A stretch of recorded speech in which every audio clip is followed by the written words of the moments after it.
गुरुर्ब्रह्मा गुरुर्विष्णु गुरुर्देव महेश्वरा गुरुर्साक्षात् परम ब्रह्म तस्मै श्री गुरुवे नमः। अखंडमंडलाकारं व्याप्तं येन चराचरं तत्पदं दर्शितं येन तस्मै श्री गुरुवे नमः। ब्रह्मानंदं परम सुखदं केवलं ज्ञानमूर्तिं द्वन्द्वातीतं गगनसदृशं तत्त्वमस्यादिलक्ष्यम् एकं नित्यं विमलमचलं सर्वधी साक्षिभूतं भावातीतं त्रिगुणरहितं सद्गुरुं तं नमामि। वन्दे बोधमयं नित्यं गुरुं शङ्कररूपिणं यमाश्रितो वक्रोऽपि चन्द्रः सर्वत्र वन्दते। अज्ञानतिमिरान्धस्य ज्ञानाञ्जनशलाकया चक्षुरुन्मीलितं येन तस्मै श्रीगुरुवे नमः।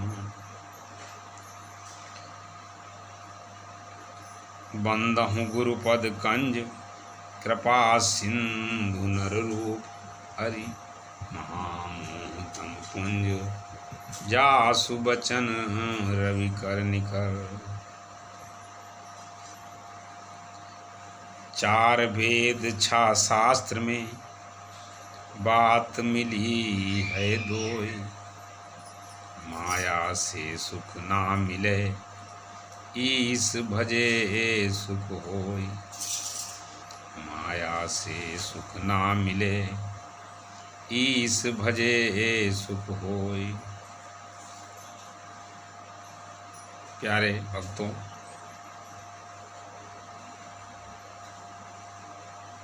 भगवत अनुरागियों, हमें ये जीवन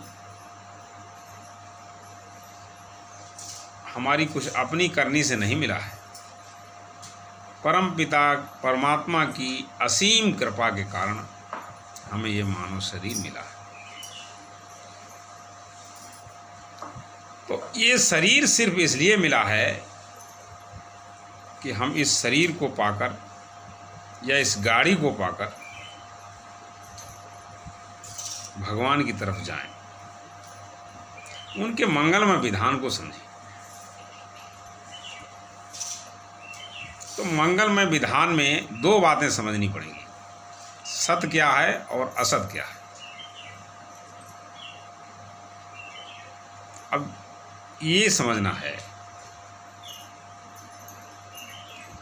इस संसार के लोग जो भी कुछ कर रहे हैं वो क्यों कर रहे हैं, तो सबका एक ही उत्तर आएगा, सुख शांति के लिए कर रहे हैं। पर अब हमें अपने जीवन का अनुभव चेक करना है और ये विचार करना है कि क्या हमें अब तक सुख शांति मिली। हम जो करते रहे उससे हम संतुष्ट हुए। तो उत्तर सबका एक ही आएगा कि हमेशा रहने वाला सुख शांति या चिरकालिक शांति हमें नहीं मिली। लेकिन बंधुओं, ये हमारी डिमांड है कि हमें कोई ऐसी शांति मिले, ऐसी चैन मिले तो कभी जाएगा।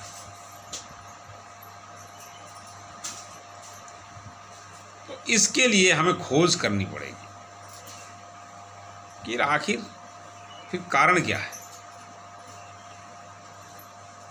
तो ये बहुत सीधी सी बात है, हम जिसमें लगे हैं उसमें जरूर कोई त्रुटि हो रही है, कोई भूल हो रही है।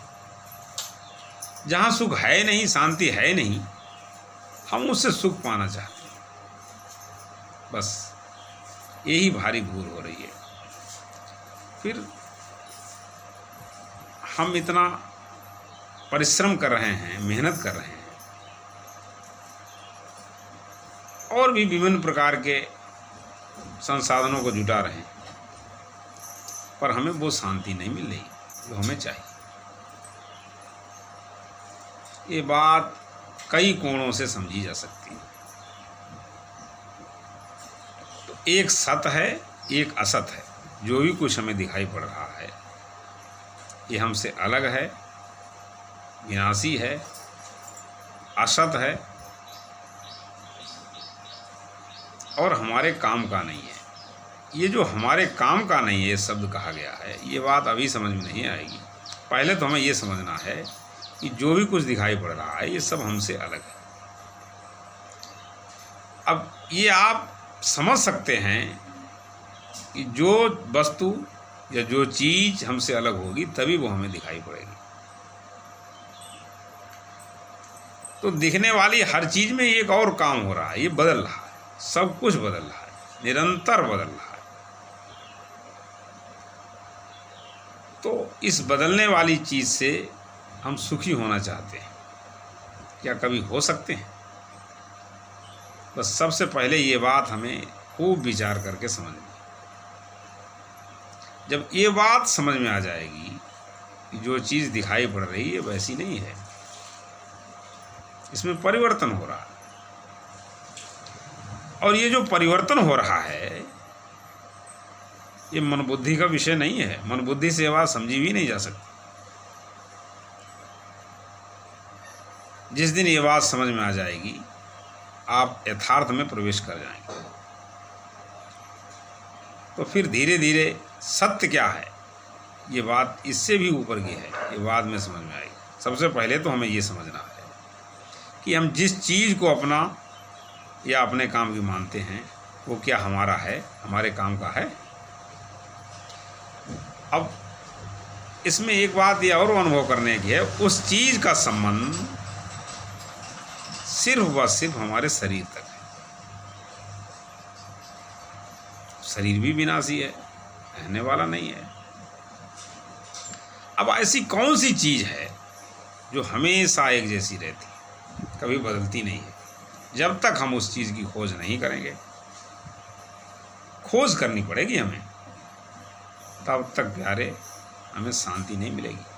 हम यूं ही भटकते रहेंगे और सुख शांति को पाने के लिए अनेक प्रयत्न करते रहेंगे। आज देख रहे हो आज के इस दौर में सारे लोग सुख शांति के लिए क्या क्या कर रहे हैं। कुछ लोगों ने तो हिंसा का भी सहारा लिया है। तो प्यारे अभी सिर्फ इतना ही इस पे विचार करना है और हमें फिर आगे का रास्ता तय करना है कि सत्य क्या है। पहले तो हमें असत समझना है। एक बार फिर कह रहा हूँ, असत उसे कहते हैं जो कुछ दिखाई पड़ रहा है और हमसे अलग है और उसमें निरंतर परिवर्तन हो रहा है। बस आज के लिए सिर्फ इतना।